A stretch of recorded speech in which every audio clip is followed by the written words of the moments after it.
Who are you? I'm Harry Vanderspiegel. I'm a doctor. You don't have anything to worry about. I'm not an alien.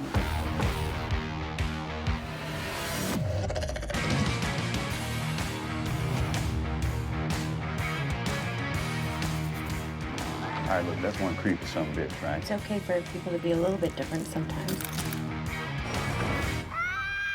This is some bullshit.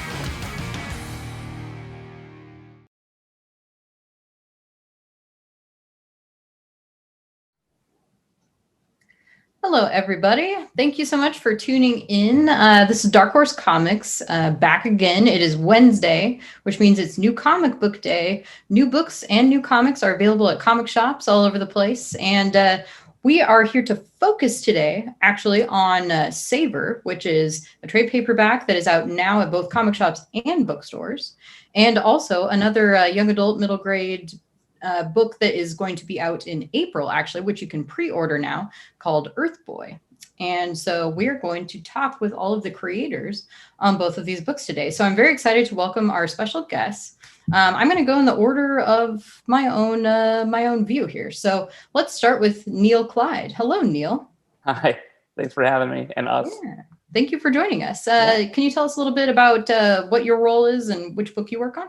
Sure. So I am the co-author, writer, letterer of Savor, which is, as you said, a YA graphic novel that came out last couple of weeks, both in comic shops and bookstores. And yeah, that's what I do.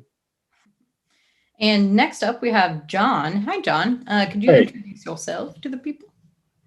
How's it going, everyone? My name is John Broglia. I am the artist on Savor with writer Neil Kleid and colorist Frank Reynoso.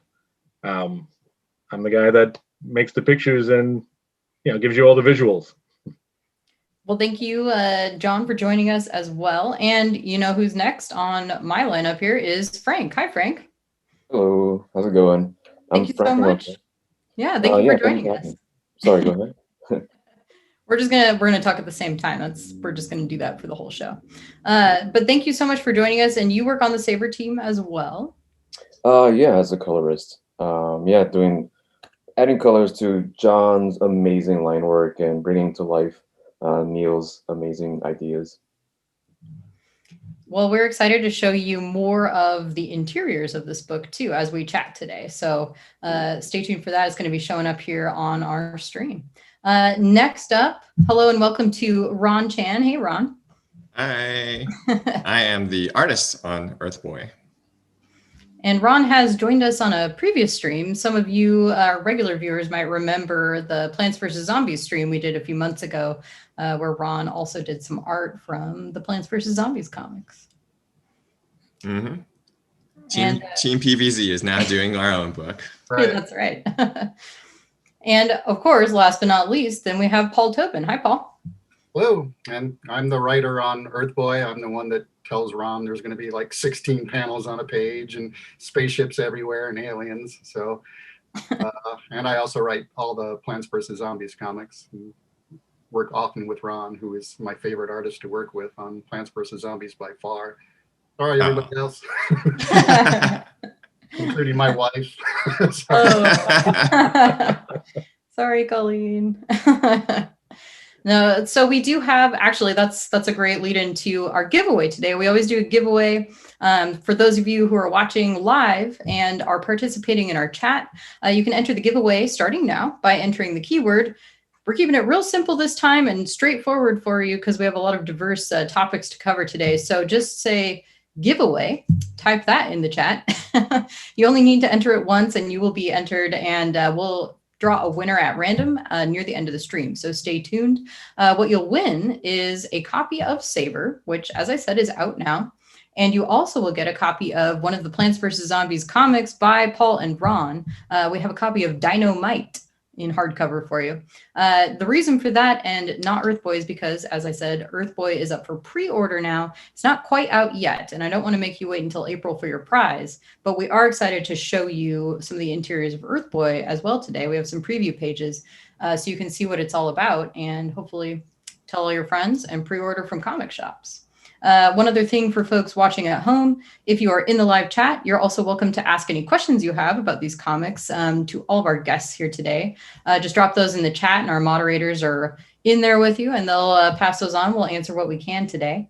And then I like to ask our guests actually, so with Savor out now, you can pick it up at comic shops and bookstores, like I said, and also digitally, of course. Earth Boy, again, you can pre-order from comic shops and also bookstores. So what I like to ask our guests is, do you have any local comic shops or just online comic shops, anybody you know that's open, especially during the pandemic? I know comic shops are kind of working extra hard, bookstores as well, to make sure that they stay open, some doing home delivery, etc. And we encourage folks to shop local if you can. So I would like to turn it over to our guests if you would like to shout out any shops. Portland has an amazing array of shops. My favorites are probably Cosmic Monkey, Books with Pictures, and Floating World. I go to all three of them and other shops.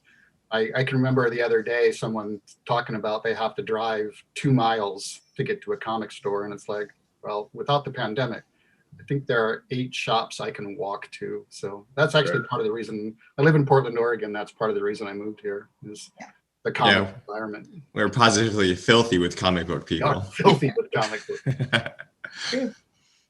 Out on Long Island, New York, we have the Comic Book Depot in Wantaw, New York. I know that they purchased a bunch of copies of the book. They've always been very supportive. Amok Time in Hicksville, New York is great. We've got a lot of Barnes and Nobles, and I know that a handful of them picked up the book as well. So please support, the comic shops and your local bookstores in person if you can. I know we're in a pandemic, and some places you can't, but if you can, please do so.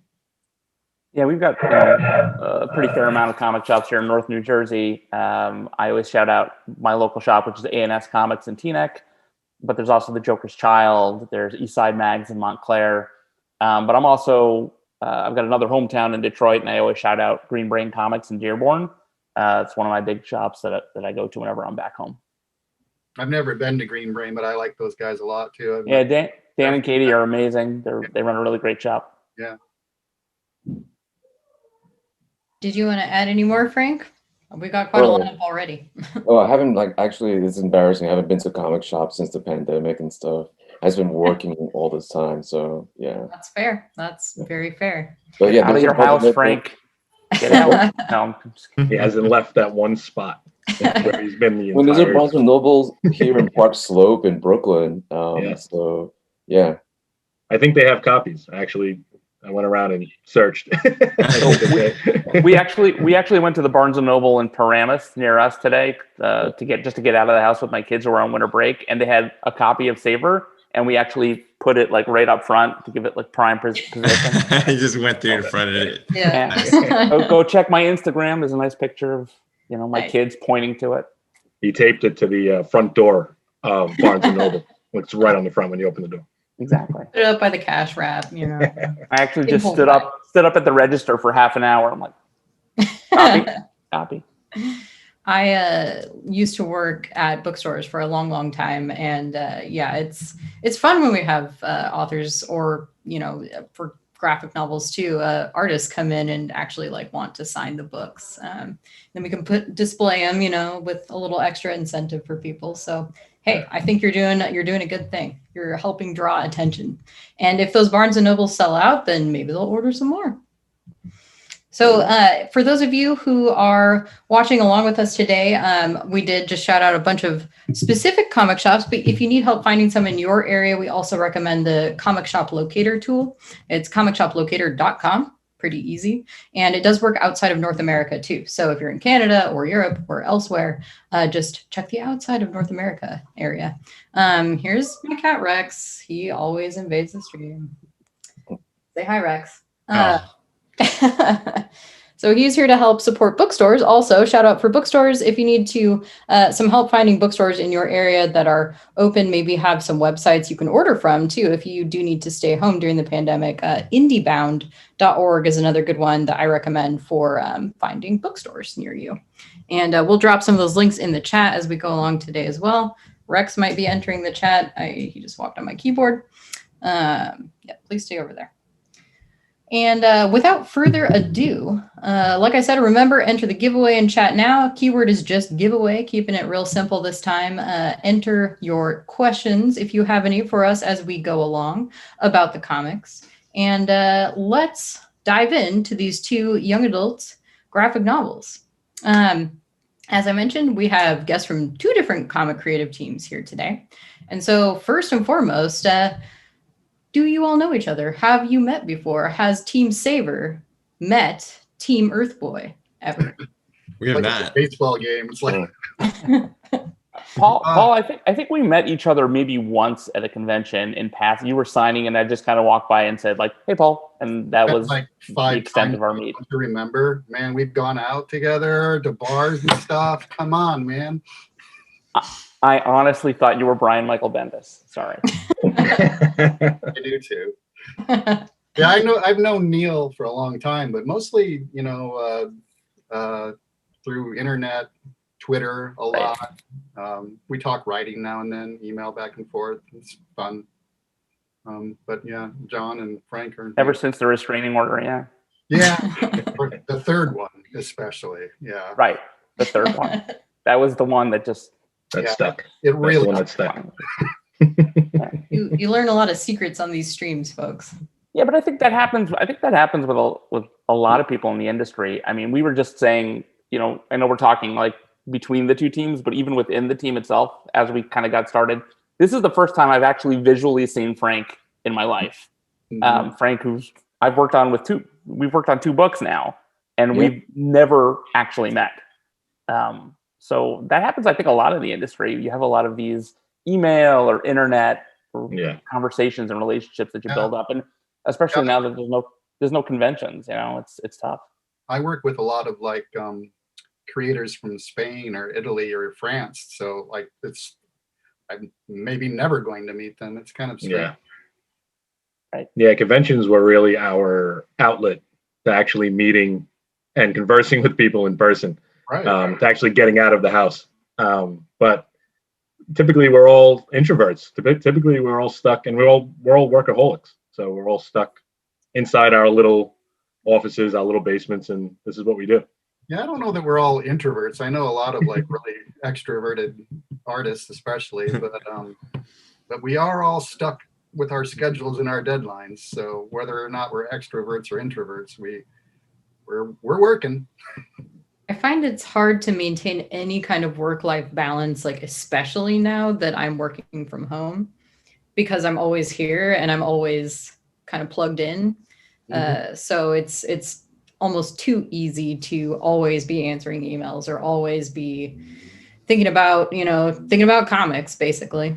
See, I think it would be harder in your position because, like me, I genuinely enjoy everything I write. So, like when I put it down for the night, it's easy to go, I'm going to do something for enjoyment now. Oh, I'll just do more of the work. Yeah. But with you, like doing emails is not fun for me. So no, the emails are a bit overwhelming. Yeah.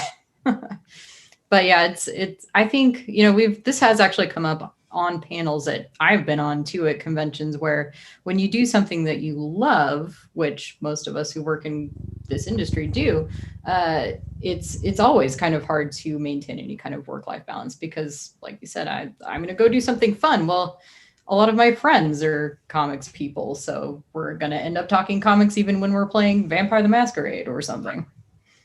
I mean, I have a day job that's not comics, and I spend most of my 9 to 5 on that. And I mean, I enjoy it for different reasons. I'm a UX designer, and so that's a whole different kind of side of my life. And so thankfully, when I do want to go and just kind of like blow off steam from that, and nights and weekends, it's writing comics. It's focusing on that. So that makes, to me at least, comics, I never kind of get tired of it. I never get bored of it. And I get to really balance both of those. So it's kind of nice. That's good.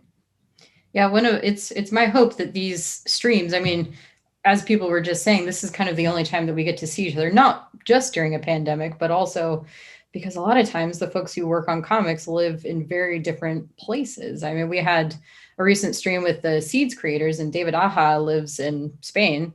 So he and Ann Nocenti had never actually really gotten to meet before. It was the first time they got to see each other face to face. So the Zooms and the video meetings do kind of help with that. And yeah, in some ways we are more connected now than when we weren't trapped in our houses.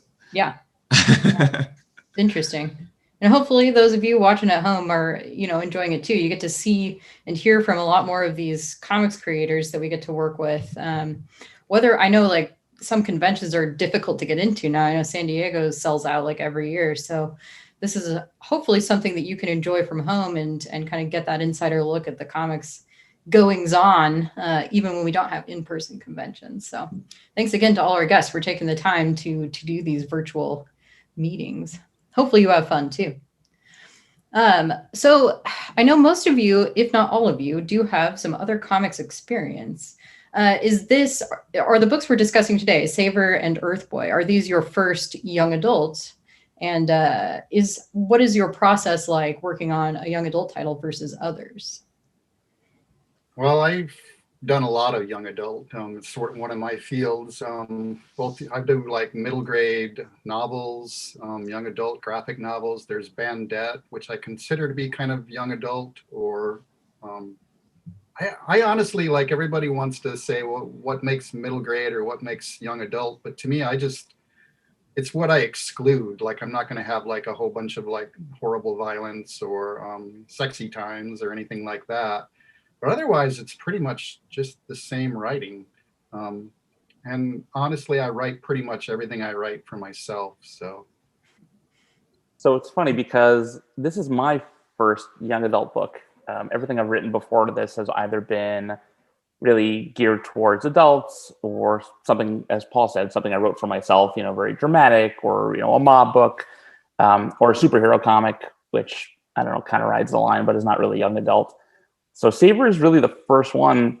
And what I've been telling people, it's because I have changed as a creator. When I started in comics, I was really writing, I didn't have a family. I was really exploring stuff about my own life, whether it was religion or whether it was, my interest in crime or what have you. And that's where kind of those books came from. But as I became a father, I really have, especially in the last 3 years, have pivoted the stories that I'm writing and the books that I'm pitching and the things that I'm creating to be books that I really want my kids to read. My daughter is a huge graphic novel fan. All my kids read really love to read, but she really dove in with, Raina Telgemeier's series of books, and, the Babysitter's Club and Ben Hackey and just a whole bunch of Amulet and what have you. And she really just is dying for more books. She was the one that wanted us to go to Barnes & Noble today to go get more books. And I realized that I've never really written anything that she can enjoy. And I wanted to write an adventure for her. And that's kind of where Savor came from. how much did you enjoy writing it? I've read it and I love it. And it seemed like all three of you were excited at every page. So yes, we were. Yeah, so it's fun. So I think what's great about it is not only is it an adventure that really kids can read, and it really is. I want to say, if you'd have to pin an age on it, it's probably more like 10 and up. It's a little older than she is, and that's okay. Go ahead and say that I'm older than 10. I'm going to get that out there, and I loved it. So, and kind of what I was driving at was that's kind of where the inspiration came from, and it really pulls from a lot of the influences of things that she and I enjoy together, like Disney movies, for instance, or video games. But it also is influenced by things that I love, which is food. Like I'm sort of an amateur cook. And so, I watch a lot of Food Network. I try to, play around in my kitchen, and that really being able to kind of take all those influences, and I'm going to use another food reference, but put them in this stew and kind of simmer it up together and come, bring this book out of it, really made me feel great, because I get to kind of create something that she loves, that I love, and hopefully everyone else loves. So are you writing all your food purchases off on your taxes now as research? Yeah, absolutely. I just bought a Viking stove, and no. Could start a food blog. Yeah. I had a soda blog. I used to have a soda blog. Oh wow! A while ago. I ran it for about 2 years, and then I quit soda. And Now I don't have it anymore. There are recipes in the book, right? Yeah, there's one in the back. It's a slider, but it's a Pacific themed slider that I kind of cobbled together from a couple of different one recipe that I like, a slider that I make plus a Pacific themed dish that I know about. And then within the book itself, there's like a couple of quick throwaway things like for spam musubi. And then John and Frank and I actually did in December a quick 3-page holiday comic. We had some time that we wanted to throw out a free kind of preview of what Savor was all about. It was up on the I think it still is up on the Dark Horse website. And in the back of that, there's a recipe for mashed potato croquettes, which looks really good. I'm gonna try making it. You should. It looks delicious. Yeah, can't go wrong with mashed potatoes. Yeah. So the one thing that I always kind of throw out as a caveat is, as a chef, I'm a really good comic book writer, and I take no blame for whether your dish comes out well or not. If something does go wrong, I'll blame myself. It's fine. So. But the comic is really fun. We do have one preview page up, so you can kind of see how it begins, but it is a short, so I didn't want to give you the whole thing. You got to go look at our website to read and find out what happens and get your recipe. But darkhorse.com, right there. It's on our blog, and we have some links dropping in the chat as we go along too. For the artists on this winter holiday comic, was that kind of like a fun little exercise for you, or? Yes, I was so happy when Neil actually contacted me about doing the holiday special. I was about to email him about maybe doing some kind of holiday card or something along those lines. So he came to me with, the concept for doing a little short, and the opportunity. At that point, I think I had finished all the art on Savor for almost about a year. So I hadn't delved back into drawing the characters, and when he came to me with a little short story, it was an opportunity to dive back in, to get back in there and, draw these characters, which I'm itching constantly to continue to do so. They're so much fun. We had such a blast doing it. So any opportunity I can, I'll take it. And, he always writes up something, something fun and adorable. Well, and though John was amazing, I think Frank was sort of the key component of this short, because we had about 14 different emails going back and forth about the snow in the book, which is actually, whatever, I'll spoil it. It's mashed potatoes. And so there was a lot of emails going back, like, is it too white? Is it too yellow? But Frank did an amazing job. These are the serious conversations that comic book creators have. The consistency of mashed potatoes in art. Yeah, I love it. That short comic was really great. It came out at a great time because actually I was thinking about emailing you, John, to see if you have any drawings of Savor or any of the other characters that I could color and do something for the holidays. Oh, great. So yeah, basically what you were saying with Neil, and then next thing I know is Neil sends the emails. It's all right, great, awesome. So this is even better. We have an actual story, and it works as a prequel, and it's just cool. It's just awesome. And we should all really blame Star Wars, because the only reason we did it is because I was watching the Star Wars Lego holiday special, and I'm like, man, we should totally do a holiday special for a book that has not come out yet, and this will be great. It'll be like the 15th anniversary of Savor before the book comes out.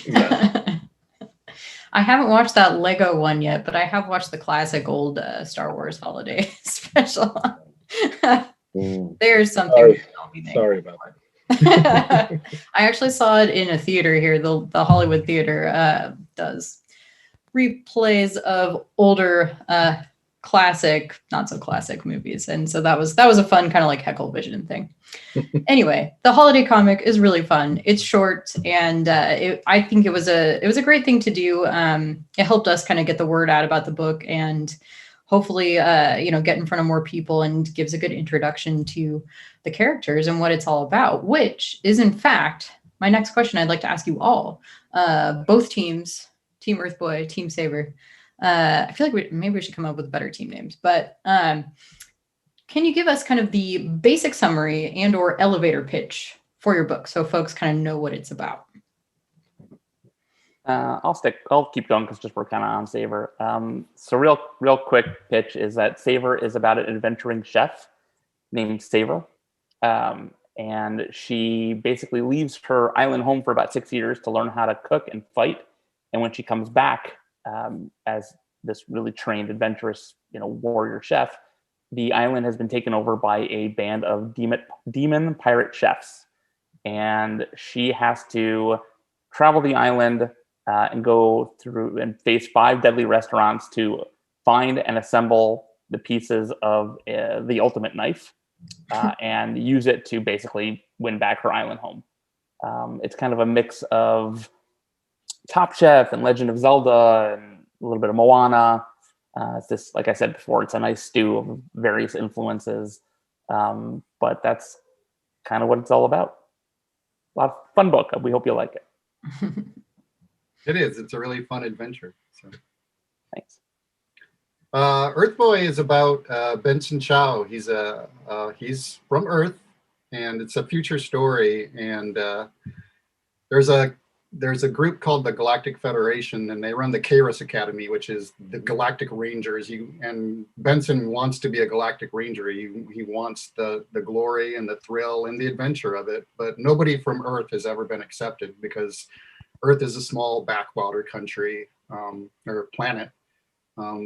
But Benson is the first to get ever accepted, and it's his life and dreams there and how they get shattered when he finds out that the only reason that they've accepted a kid from Earth is because they get a tax break if they bring in an Earth Boy. So it's him trying to make his mark and also deal with the fact that he's seen as a backwater student. I'm excited for that book. Adventure. It's got romance, and Ron made up 150 billion different spaceships and more aliens than that, which it's fun. One of the reasons I love working with Ron is because I love backgrounds a lot, and I'll write background details into stories. And a fair amount of artists go, I don't have room for that, which is fair because sometimes there's not room. But Ron will go, well, I've got room for more than that, and there's stories in the background that I like, and that's one of the reasons I also liked Savor, John and Neil, is because I feel like you can look past the characters and see life going on, and it makes the world real, which makes the characters feel more real. So I mean, and Paul, I think I would agree with that. When you talk about any really developed graphic novel or book or or TV show or what have you, I think it's about the world that you're immersing yourself in, right? I mean, the story is obviously paramount, but there's those moments, like as you said, in the background. There's some older comics that I've read where one of the things that I always love to do is I'll read it once for the story and then read it again just to kind of see what's going on in the backgrounds of the comics. Ron will probably agree with me. You have to treat the background, the setting as another character in the story. And when you do that, that's when people will really, pay attention to the world that everything's happening in. It has to be its own character.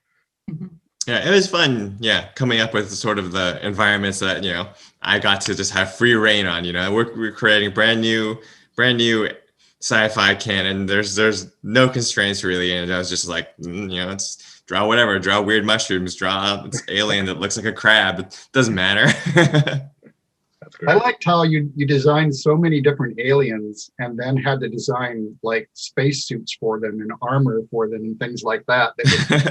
So it wasn't just the aliens themselves in design. It was like what they would wear, how it would work. It was great. I'm curious to know for the both of you guys, when you are building the world of Earth Boy, like how are you sort of dividing and conquering? Who's kind of directing? Ron, are you just kind of running with just vehicles and characters, what have you? Paul, do you have like a Bible? How have you built this world? For Earth Boy and almost everything I do, it's by the seat of my pants. I read the script and then I just start going at the page with no preparation whatsoever. John's like, I thought I was the only one.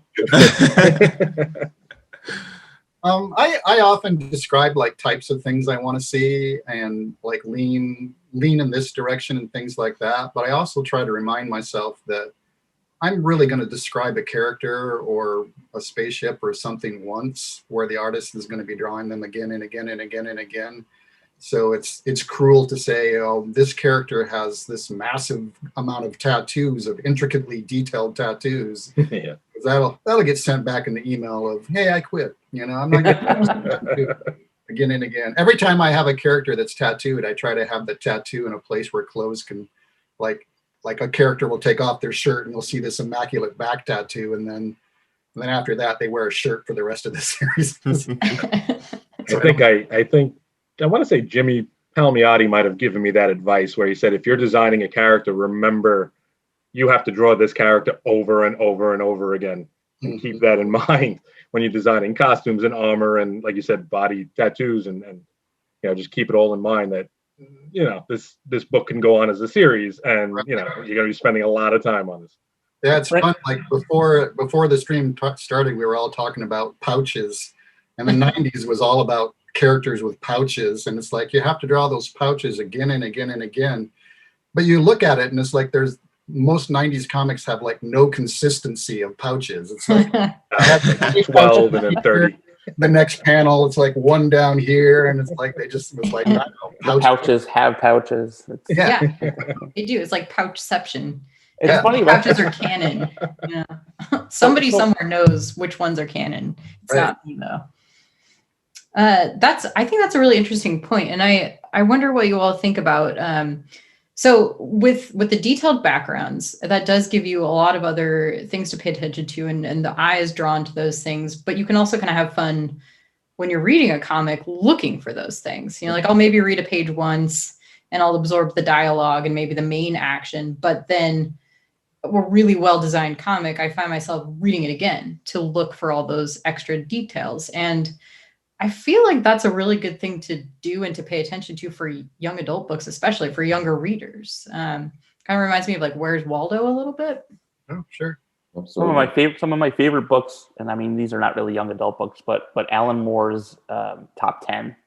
He did a book years ago, a superhero cop book, and I barely paid attention to the story because in the background of the scene there were all these like tiny little figures that were clearly like famous superheroes or science characters or what have you, and you're like, oh, that's so on, and you spend more time just kind of like playing Where's Waldo than you really do reading the story sometimes. Yeah, it's fascinating to read his scripts, Alan's scripts sometimes, because I don't know how I would feel like if I was an artist and Alan's like, okay, so it's a 22-page comic and here's an 800-page script.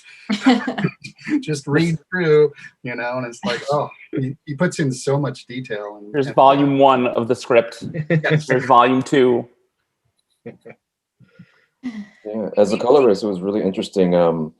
There's actually one page in Savor that takes place over one day, I think it is if I'm right. Like it starts right before dawn. Yes, when they're traveling, right? Yeah. Yeah, they're traveling. Yeah. And so remember we worked on that page a lot. There was a lot of back and forth, making sure the coloring was right, to make sure like the first panel looked like right before dawn. This is morning, this is afternoon, and this is like, early evening. And when doing all the various settings, coloring the settings, I did this thing. I added tints to all the settings. So that way they have their own feel, their own light and stuff. So though it was really cool and interesting to like have that tint, but also maintain it so that as a reader, you can still recognize Savor as Savor, no matter where she is, or Corey, or any of the characters. And that's where Frank's role is so important. Like that scene wouldn't have read as well without Frank's colors on top, differentiating all different times of day. I tried as hard as I could, with the setting and whatnot to portray that. But once Frank's colors hit it, it was such a great scene. And I have to apologize. because I'm a bit of a jerk. And I definitely have my script on a clock where it's like, all right, it's like 5 a.m. this day, and you just want to kind of keep it moving forward. But John and Frank did an amazing job making sure that, you could tell when it was, how many days it's been, and it really gives that, I think also adds to the story. You just have a sense of time, which I kind of love about it. And Yes. No, especially in a book that's a journey. The book's a journey. So, time is of the essence. Nice. And one of the secret weapons in actually in coloring is Neil. Neil gave a lot of feedback. It was, that was one of the awesome things about working with Neil. I don't know how many projects we worked on together, but it's that I love working with teams wherein I'm not just a hired hand. I am part of a team, and we all, how can I say it? The credits on the book don't really reflect what actually happened to make that book, So, and that's what I really love, that whole collaboration. It's just awesome, just really awesome. I always deliberately use the word co-authors because it's all of us. I mean, we've all got equal partnership into this. We're all three of us, and I mean, not just the three of us, but Brett, our editor, as well, working together to make sure that this thing is the best it can possibly be. Hi, Brett. I'm sure he's out there watching. Hey, Brett. Hey, Brett. Thank you for putting up with us. Yeah. Like I said, jerk. So Brett and Daniel, both Daniel Shaban, of course, editor on Earth Boy. They've also joined us for streams in the past. We could have had them on today too, but then we would have been super Brady Bunch with a lot of people on this Zoom. So I'm sure they'll be on soon. That's an interest. I love hearing from colorists and from letterers and from all the folks who work on the different aspects of comics, who especially maybe aren't typically as talked about. And so, Ron, you don't always color your own work, but you did on Earth Boy, is that right?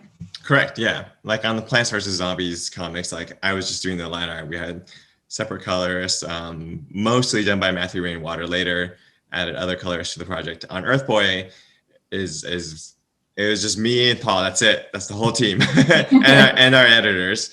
But yeah, it was pretty interesting. I haven't always colored myself, and I certainly usually don't letter myself. But this one, doing everything, was pretty interesting, having that level of control, and it even changed my working process a little bit, knowing that everything was up to me. No pressure.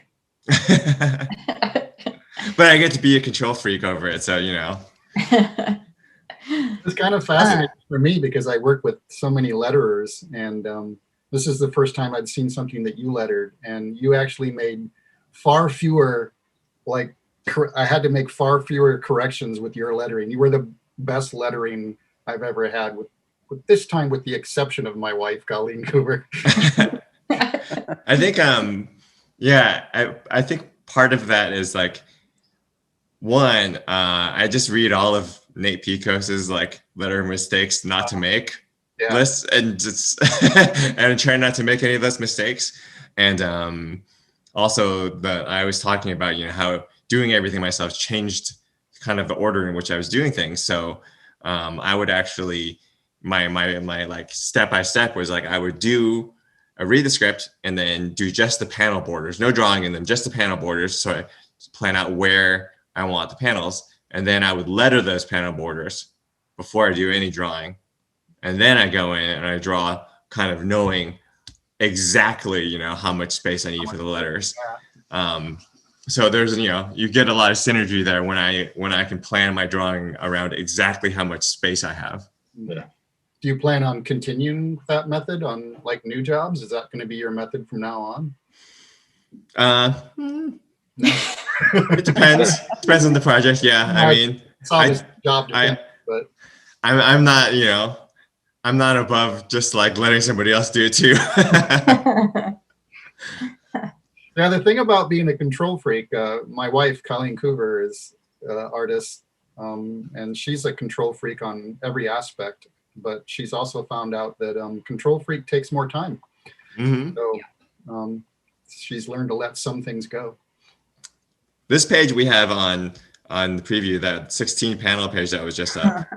That one in particular was what convinced me I needed to plan the lettering first, because just to know exactly what I was working with. Right. That like, I need to look at this more. I haven't That's a spelled the wild comic page. for myself yet, so I haven't read it in depth. But now this makes me want to go read it right now. That's a page that would make me step away. Woosah, got the woosah, and See, then no just 16 panel pages. I'm not that. yeah, much I'd have to older. just sit to the side for a minute, collect my thoughts, and then come back. That looks beautiful. That looks fantastic. Thank you. We do have a question from the chat for the writers too. How long, people are curious, like how long it took you to write the script for this. And I think that can apply to both books. Paul, you want to take it? Sure. I think it took me about 2.5 months overall, but it's tough to say how long a script takes, because prior to actually sitting down and writing, there's a lot of thought that goes into it and just mulling around. So, I mean, if you include the like walking the streets and walking the sidewalks or waking up at 4 a.m. with an idea, then it was like probably half a year at that point. But the actual sit down and do it was about 2.5 months. And I was working on other projects at the same time. So it's not like a completely and utterly focused 2.5 months, but yeah. When I'm charging along, I can write 3 or 4 pages a day. Yeah, I think it's kind of the same with me. I mean, I am a bit of a control freak, and when I'm creating a book or a series or a story, I actually write a Bible for myself. So I have, like, for Savor, I think I sent to John, and Frank, I think we sent it to you as well.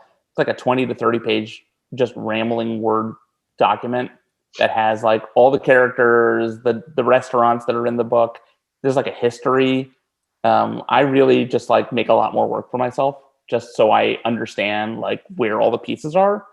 I did it for Savor. I did it for Kings and Canvas that Frank and I worked on before this. And I just did it for a book that I'm working on now. And I find that it really helps center me within the world. And if ever there's a point where I'm kind of lost, I can reference the Bible and say, okay, that's the history of this restaurant, and I know who runs it and what kind of food they serve and all that. That usually takes me, I would say, like 3 months to write. And then the script itself also takes about 3 months, not including, as Paul said, standing in the shower or, thinking about, food as I'm yelling at my children. And the actual like sit down and typing, I think for the first draft took about 3 months. And then there's like an edit draft that we do with revisions from Brett. And then there's also, it's kind of like a TV show, right? As we were doing the artwork, things came up where actually, this is my fault. We thought that we had more pages than we actually did have. And so when we handed the script in, Brett was like, this is great. Now get rid of 20 pages. And so I actually had to go back and like cut a whole bunch of pages out.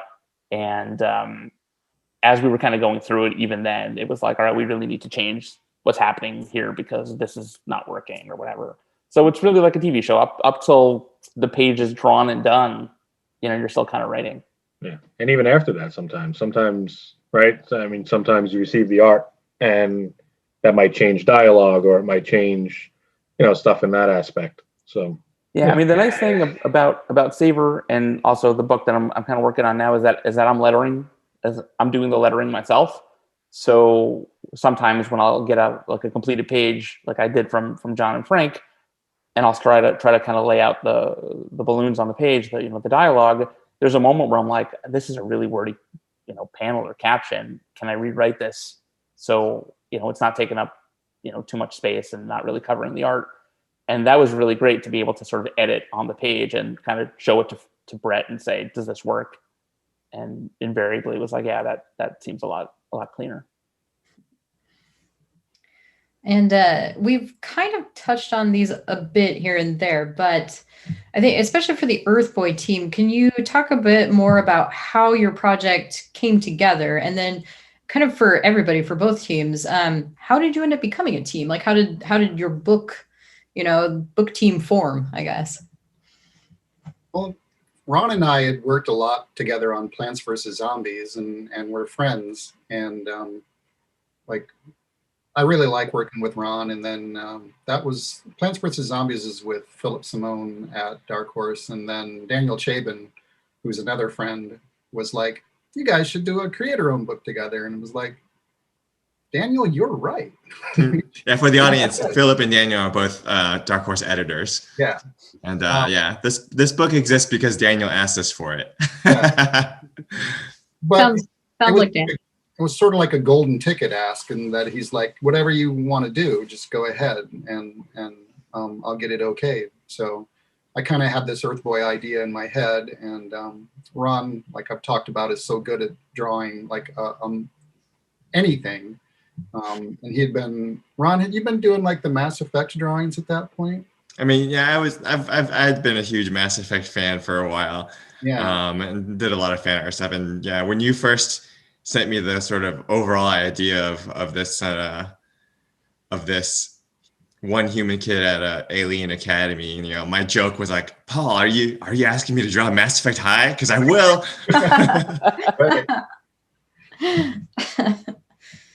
So in our case, I have always had trouble finding artists for projects. I have a bunch of stuff that I'm writing on the go, and it's always kind of hard to find somebody to co-author with. And I had been, I think, complaining about it to Mike Avon Oming, illustrator who's done a bunch of comic books who I've known for a long time. And he was like, "Oh, do you know John? You guys should really connect. You guys would really get along." And it happened to coincidentally work out that John and I both did short stories for Where We Live, which was the Image Comics anthology to benefit Las Vegas that came out a couple years ago. And John and I were both going to be at a signing in the city. And we happened to be sitting next to each other at the signing. And we really kind of did connect, and it kind of took off. And we left that signing, and basically I said, all right, I'll shoot you like 4 or 5 ideas. Tell me which one you really kind of sings to you. And Savor was the one that sort of jumped out at him. And he and I just started throwing ideas back and forth, and it kind of went from there. And then when it kind of became clear that we needed a colorist, Frank, like I mentioned earlier, Frank and I worked on a book called Kings and Canvas with our friend Jake Allen for Monkey Brain Comicsology, and we really had a great time working on that book. And Frank's colors are fantastic. And I said, "Hey, John, you guys should meet," and it just all sort of came together. Yeah, actually, Neil, I remember that I was checking in with you, and you had sent me, those pitches, which included Savor. And it was like a regular thing, like, "Hey, Neil, what are you up to? This is what I'm doing." And you're like, "Yeah, these are some of the ideas I'm working on, and I'm hoping to get John on one of these." And one of them was Savor, and I was just like, "All right, cool. Just keep me updated on what's going on with this, because this is really cool." And John, you even said that Mike, because I had sent the pitches to Mike, that was the one he was like, "I knew you were going to take that one." Yeah, he had contacted me. He was like, which one did you pick? And I said, "I picked Savor." And he goes, "That's the one I would have picked. That was great." And so Mike is technically, Oming is definitely the one to blame for all of this. He's the fifth team member. Yes. Yeah. He's the unspoken hero of Savor. Good guy, that Mike Oming. Yes, he is. Yeah, he's one of the best. He is. He really is. He's one of the best. All right, I was just scanning through some questions in chat. I am surprised that we haven't gotten one yet about Neil's arcade games. My arcade games. Should I stand up and play one? Because everyone's about it. Maybe that's what the people really want. No, actually, and this is a cool thing that does happen with these streams. You all, as you are talking, are actually kind of answering a lot of the questions like right as they come in or just after they come in. So I don't even have to relay them. You're already on top of it. So well done. And so we don't have to dwell on this too much, and Paul already touched on it a little bit, but as we've mentioned, both books are geared for a more young adult or middle grade audience. Middle grade is a term that I feel like is used a lot more in libraries and bookstores. For like, from my perspective, from the publisher perspective, it is a very, very, very common question from, librarians and teachers, especially, what age range is this for? And in comics, there isn't like one standard age rating used by everyone, kind of the way there is for prose books necessarily. But we do try to put an age range, a starting age, like 10 and up on things where we can. And so in your own perspective, what would you say the age range is on your books? So like I said earlier, I wrote this for my daughter who's 8. She'll be 9 in April. And for me, when we originally kind of talked about it, I told John, I was like, I want this to be a middle grade book. I want this to be something that she can read. And then I think it was like in the lettering stage at the end of this, I was really kind of doing a pass myself. And I'm like, this is not a middle grade book. It's just too complex. And I mean, it's violent, not super violent. There's there's fighting, but it's a little complex. Some of the subject matter, and there's a lot of mythology conversations and some of the references, and we've kind of positioned it at like 10, a little older maybe, so more towards young adult than really middle grade, which is not great for my daughter, who really is excited to read it. But the nice thing is that she has a copy when she is ready. So. But my son who's 12 devoured it when we got our copies, and he loved it and asked if there was any more. So definitely like 11. That's a more perfect age for it, I think. My daughter's the same age as Neil's, and she was the main reason why Savor popped off the screen when he had sent me a bunch of different ideas. I wanted to do something for her as well. So she's got her copy again, also sitting on her bookshelf. Ready to go. I think it's okay for her to read it. She'll be 9, next month. But yeah, definitely, I feel like they'll appreciate it more about like an age 11 or 12. They'll grasp it a little better. That's kind of the way I feel about Earth Boy too, is like maybe 11, 12 on up. But honestly, I would have loved it like at 7 or so. I might not have gotten all the concepts or things like that. But I still love it. And again, I'm much older than these ages that we're talking about right now. Yeah, I think probably like somewhere, 10, 12-ish is like prime target range. But anybody younger or older, I think can enjoy it. All of us, like people our age, like of course when we were kids, we were getting into stuff way older than was supposed to be our target. Right. And I'm sure kids still do that now too. Yep. Yeah, I think the age ratings are more for the adults and less for the kids themselves. The kids are going to come in and grab what they want. I think what's been great for me, at least, like I mentioned, this is my first adult book, right? Something that's geared towards younger ages, is that it's helped me figure out how to write a middle grade book and how to write a young adult book. And I actually am working on a true middle grade pitch, and being able to gear sort of the concepts and the subject matter and the dialogue towards that younger age. This doing Savor has kind of been helpful for me in that case. We have a new question from the chat for the artist this time. How long do you spend on a page on average? For me, I work crazy inconsistent hours. I've got 2 little ones at home, so sometimes I'm waiting for everybody to fall asleep and I'm trying to doing it. I'm working when the whole world is sleeping, or I try to squeeze it in here and there. So there's not like a set time, but if I had to bunch it all together, I could probably do pencils and inks a page a day, maybe a page and a half, if I really broke it down that way. Yeah, I think for like Earth Boy, where I'm doing, pencils, inks, colors, letters, probably for 1 full page, everything, probably like 2 days. Yeah, that's great. I mean, the fact that you're doing all of it, first of all, that's amazing. I'm extremely impressed. But that's excellent. Yeah. And I'm sorry, go ahead. oh, go ahead, please. With coloring, it was I don't know. It varied from anywhere from like 2 pages to 4 pages or 6. Um, uh, yeah, like the key thing about with coloring is like first getting that palette, finding those colors, the right ones. But once the palette is there, then it's just like I just fly, and the pages come out really easily.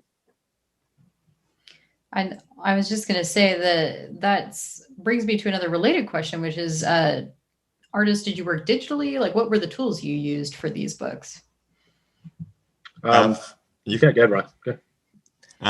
For me, like I work all digital, 100% drawn in Clip Studio Paint, and then I use Photoshop for sort of final print adjustments, and I also did lettering in Photoshop too, which you're not supposed to. Real professional letterers use Illustrator and InDesign, but I'm an artist that happened to be lettering, so I don't have Illustrator, so I made do with Photoshop. For me, I'm still very much a dinosaur. I did this entire book traditionally. It was all ink, brush, marker pen, a lot of whiteout. And then I scan everything in and I touch everything up. I touch up my inks and size everything and do everything I need to do in Photoshop after the fact. I've just finally, I'm working on like an animation project, which I'm not allowed to talk about, but I'm working on an animation project right now where I finally made the leap into digital. And I'm really, I hope they're not listening to this right now, but I'm totally learning as I go. But it's been fantastic. And I don't know what took me so long to make this leap. But I don't really honestly see myself going back to traditional too much after this. I think I'm going to proceed, digitally from now on. Just makes life, it's just another tool. That's all it is. You still need those basics. You still need to know how to draw by hand and draw, with real life tools and stuff, so that you can get the feel for the digital stuff. But it's a tool that makes life a little bit easier. And I will say that. Sure. Yeah, it's kind of crazy because I'm a huge original art collector. I don't know if you can see some walls back here, but it's like I have probably 150 pieces of art on my walls. And so I see this like almost everybody working digitally now. And it's like, it's disappointing to me, but there's no way you shouldn't work digitally. Faster corrections, sending the art, So much you don't have to worry about like, oh, I just sent off, the entire packet of Savor to the printer and it didn't arrive. It got lost. You don't need to worry about that anymore. So yeah, you can't, everybody should work digital, I think. And like you say, John, it's like you can't work digital unless you could also sit down and work traditionally. It's the same. Yes. It's the same process of seeing what you're drawing, but so much easier. It's like, I mean, Paul, you're not faxing in your typewritten pages to your editor. It's still pigeon email. Yeah, by the way, any kids watching this, a typewriter was like before a computer, and a fax machine was before email. I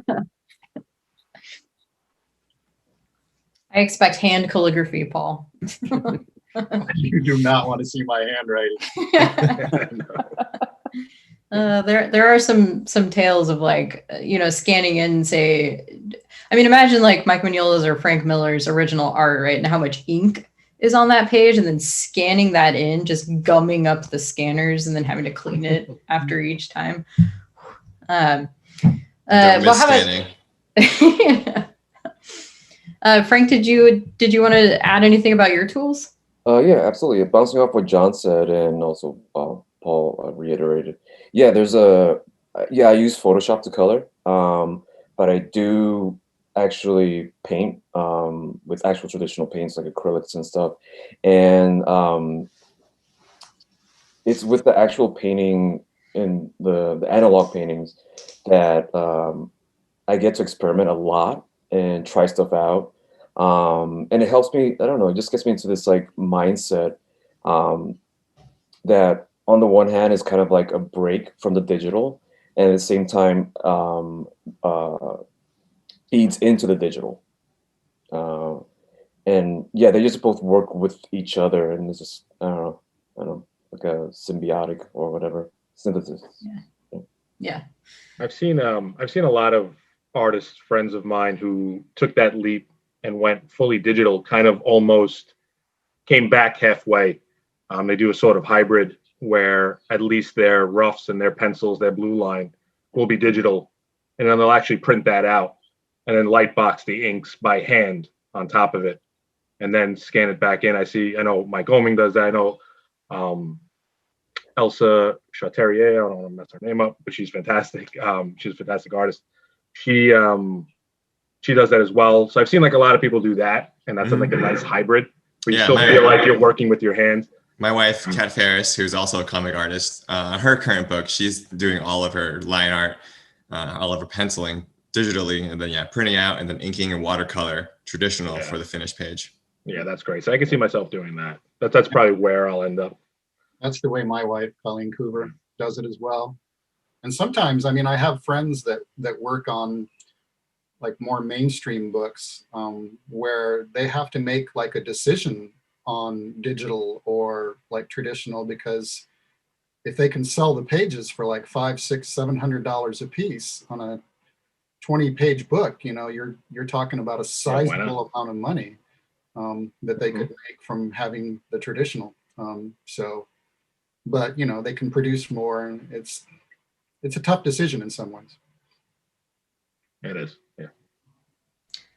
Well, I don't want to keep everybody for too long, but we can go through another couple of questions if you would like before we bring this to an end. And just a reminder for folks watching at home, if you are participating in the live chat right now, you can still enter the giveaway. The giveaway keyword is just giveaway, to make it really easy this time. Just type that in the chat. You'll be entered. We're going to draw a winner in a few minutes here near the very end of the stream.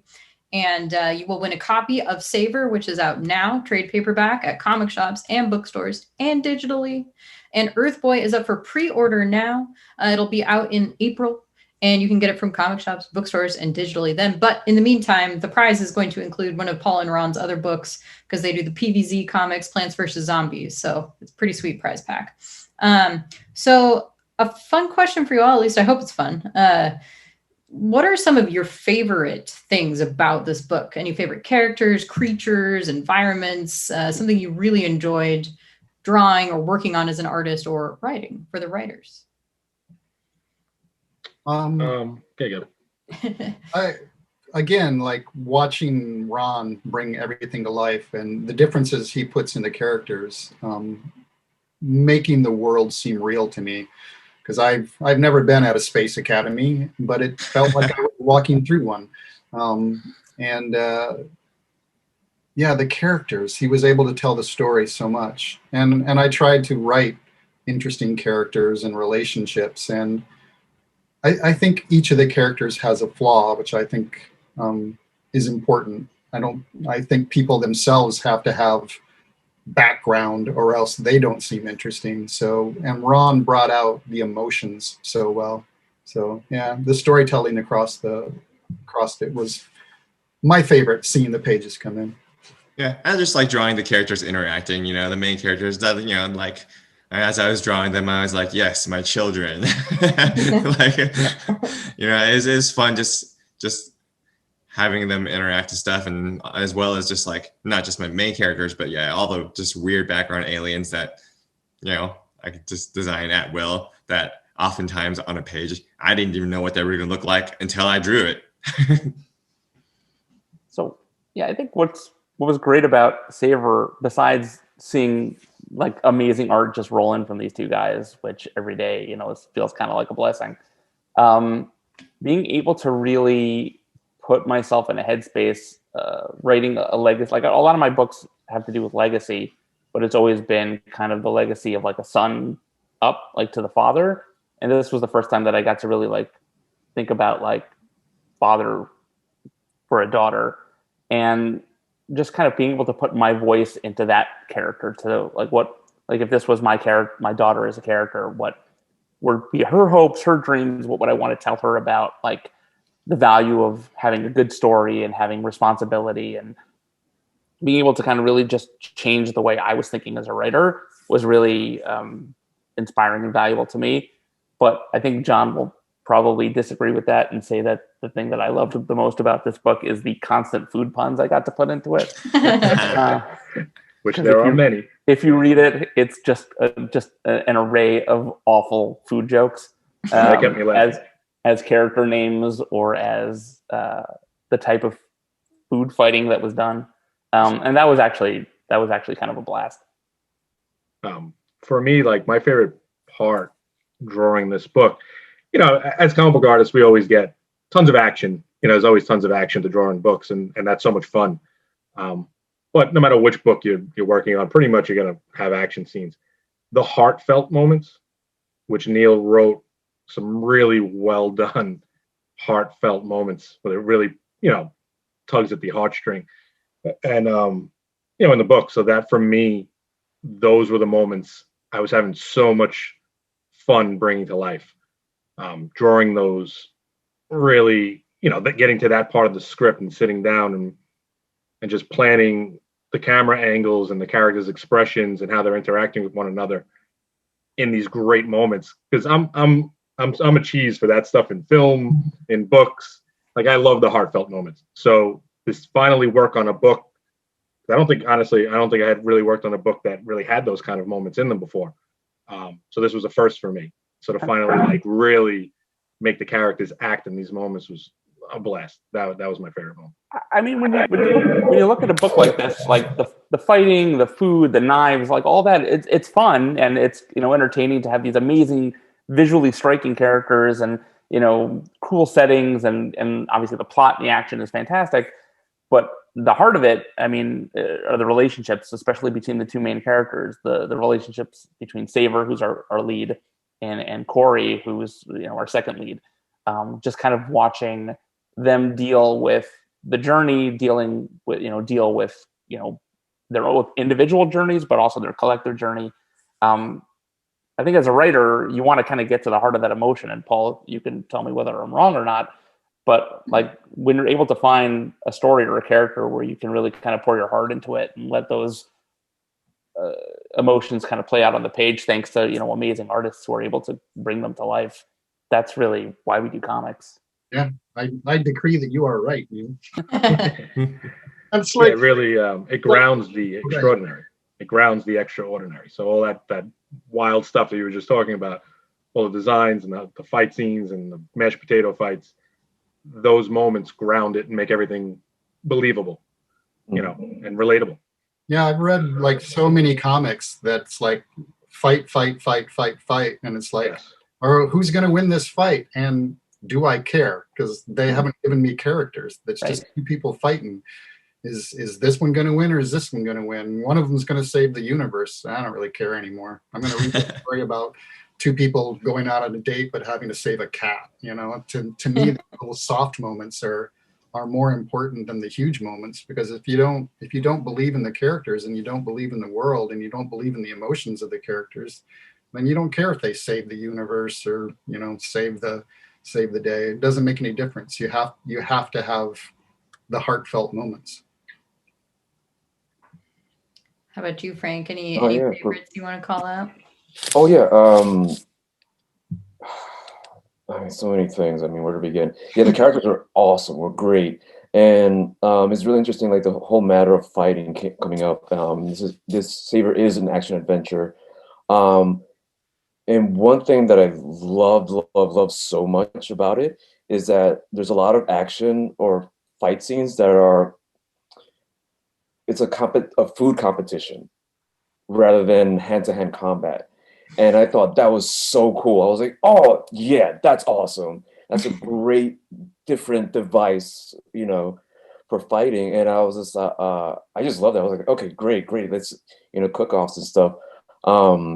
And yeah, the characters themselves I love. Like, I love seeing Savor and seeing her grow. And yeah, her relationship with Corey. And really deep down, I would say, like, it's the world, the universe that Neil and John created. That's what I find like amazing, right? Especially as a colorist too. Like, it's great. Like I get my palettes for the characters and stuff, and that's awesome. But I always wanted to see like, oh, what's that other place like? What does that place feel like? What time of day is it? What kind of sensibilities, aesthetics, and stuff like that. And so, I just want to keep exploring and see more and more of this world. And as a colorist, I feel very privileged because by the time it gets to me, it's already like the script and the artwork is done. So I'm like, hey, so I'm like kind of feel like almost like the first reader. And so I'm like, oh, we're here now. This is amazing. Okay, cool, cool, cool. And I'm like, all right, cool. Now I get to play in this like new, I don't know, new town, new house, new place. It's really cool. And that's one of the most rewarding things I think at the end of the day for any creator is when you finally hand the book off to somebody and they read it, and the first reaction you get is there more? Yeah. Can we do another? Can I see another one? Mm-hmm. And of course, we all, Paul and Ron, I'm sure you guys want that as well. We're like, we want to do a second volume, or we'll move past it. And being able to create something that feels like there's more to it and there's more expanse out there that, you can explore, just feels good, Yeah. Going back to the idea of the moments between characters and how important that is too. Have you all read any of the kind of recent food manga? And do you know what I mean when I say that? It's just focusing on and anime too, or the series Midnight Diner, for example. We've had some manga recently, like Ms. Koizumi Loves Ramen Noodles. And it's just these moments where people enjoy food. It's very quiet. There's nothing else really going on. They're just savoring food. I've been watching a really good anime lately that has a lot of that. It's called Laid Back Camp.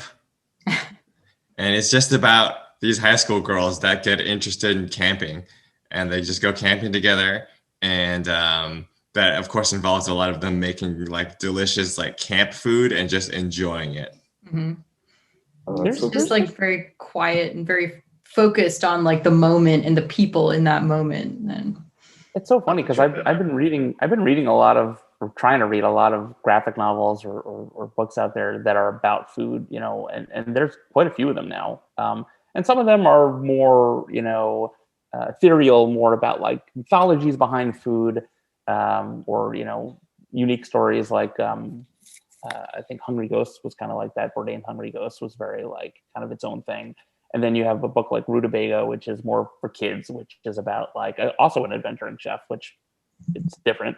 But it's, it's more rooted for much younger ages. And it's like about this fake food that this guy, character creates, but it's like, you still kind of want to try it and you want to eat it. And I think what's important is that if you're creating a book that's rooted in cuisine, rooted in anything like that, it's got to feel like it's coming from a place of love. And I would imagine, Kara, that a lot of those books are like that. That's what makes those quiet moments where it's just like enjoying the food. It's whoever's writing, who's creating it, it's because they love food and they love everything kind of about food. And you're able to just kind of focus on that moment of the bowl in front of you, the dish in front of you, their ingredients, what have you. As any chef is, you put a lot of work into your food. You want to be able to sit and breathe and enjoy it. I think the same kind of holds true for a food comic. And all of those types of things, it doesn't have to be food, of course, but camping, perhaps, it's also about, one character introducing another character to it and them like enjoying it together and just enjoying that moment. So yeah, it's been nice to see. I feel like we're seeing more of that, or at least it's maybe becoming more popular. And so we're able to get more of it. It's like not only at Dark Horse, but just, if I browse Netflix, for example. So many food shows. Yeah. So, big fan of Iron Chef, like back in the day. So Savor kind of hooked me right from the start. Yeah, there's tons of competition shows out there. We watch a lot of them, like whether it's like Sugar Rush or Nailed It or Top Chef or Food Network Story, any of those. But then there's even just like Chef's Table or, food shows that are just about a conversation happening around a dinner table. There's something about that that's just kind of appealing, where you're just kind of talking about the food or talking about something that has nothing to do with the food. But like food is culture, right? Yeah, Yeah. that's a lot. Like I really enjoyed like Salt, Fat, Acid, Heat, and Oh, it's a great show, yeah. and Ugly Delicious, where like it's just a lot of talking around the culture of food and hence the culture of people. Yeah. Yeah, Bourdain's Parts Unknown was another great one for that. I think I gained about like 10 to 15 pounds because I was trying to watch food shows while drawing on this. I just had everything like kind of going in the background. And if you watch 10 minutes of any of these shows, you're hungry. So I would stop and eat and get back to drawing. And so thanks, Neil. For the dad bod that I have now. Right. Well, so we drew a winner in the giveaway just now, and I don't want to forget to announce that. It's also been announced in the chat. Let me tab back over. Congratulations to Invincible Image. Invisible Image has won the giveaway for today. 1 copy of Savor and 1 copy of Plants vs. Zombies Dynamite. All right. Ooh. I love that title. Speaking Enjoy. of puns, Plants vs. Zombies comics. Paul gets a lot of good puns in there. One final, hopefully fun question for everybody on this theme, for both Team Earth Boy and Team Savor. If your character, your main character or main characters had a favorite food, what do you think it would be? I think it's pretty well established in our book that Benson's favorite food is pizza. Yeah. Okay. Well, I'd like to answer for Savor because, first, because I'm not really that into food, so I have no idea. Take it away, guys. So I would say if I had to pick a Savor's favorite food, it would probably be something from home. It would probably be something that her mom made or her dad made, something that's very nostalgic and something that really kind of harkens back to memories of growing up. In the book, her parents run a restaurant that's kind of like Pacific barbecue. So maybe like a slider or something, some ribs or something, something that's, or a plate lunch, which is very big in the islands, a plate lunch. Something that really feels like the flavors of home. But also, I mean, as a chef, her favorite food is always the next food that she tries, right? It's always something new. It's something that she hasn't tried yet.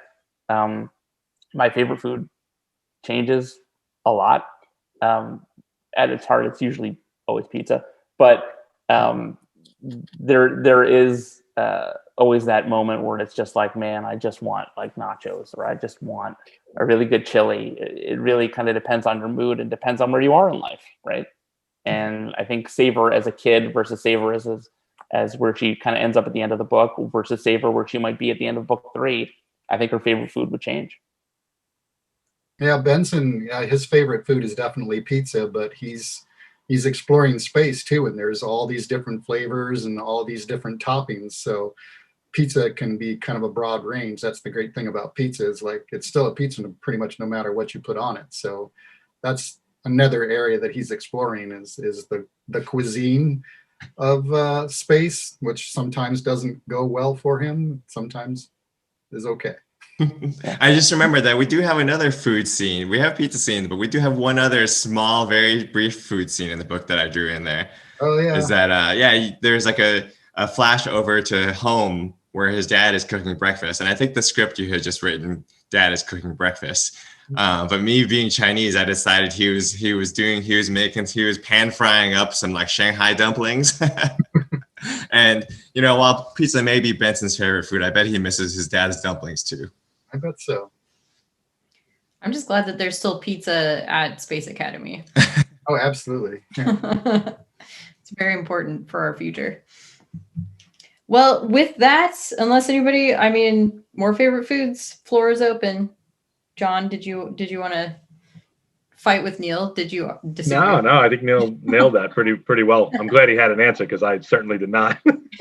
There's so many different mashups of food in this book that I feel like my answer was a non-answer though. I feel like I kind of evaded that quite nicely. One of my favorite moments in the book, just if I have a minute, is there's a moment where they're walking, Savor and Corey is just talking, and she's talking about food, and she's talking about like all these different kinds of foods that she's tried or what have you. And like, that was really a moment for me to be able to put in a few things that I had tried.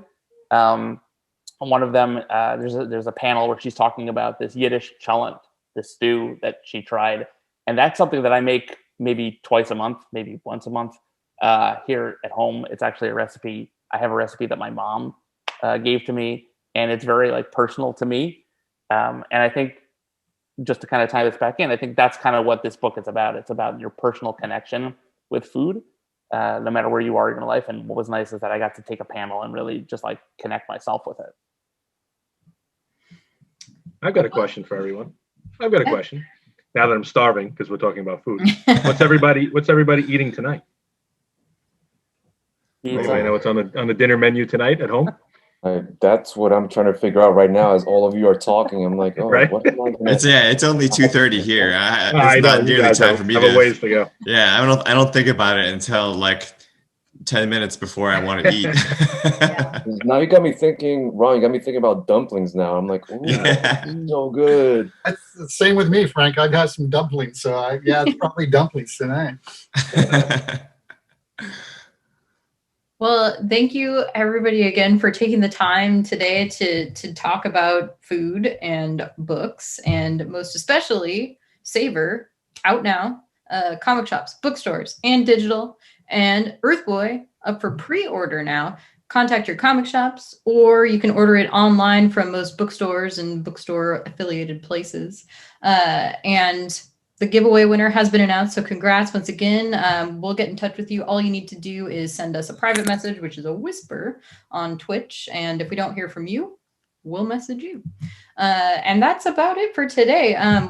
Just final reminder, pick up Savor now and pre-order Earth Boy now. You can find more details about both at darkhorse.com. And a big thank you to all of our guests today for joining us. Thank you, Kara. Wonderful chatting with y'all. Yeah. Thanks, everybody. And we will sign off. Everybody watching at home, thank you so much. Have a good rest of your day.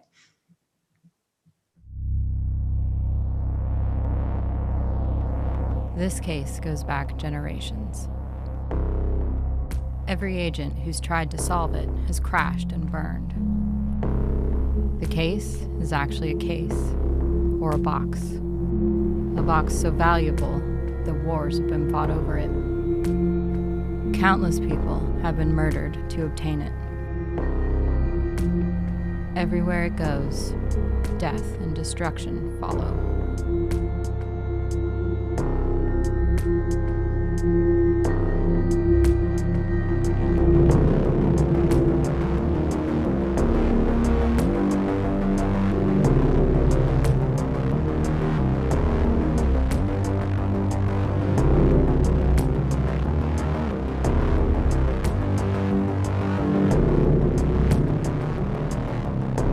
If you have the case, you must give it to the person you hate the most. Otherwise, the person you love the most will take possession. If you open it, you die.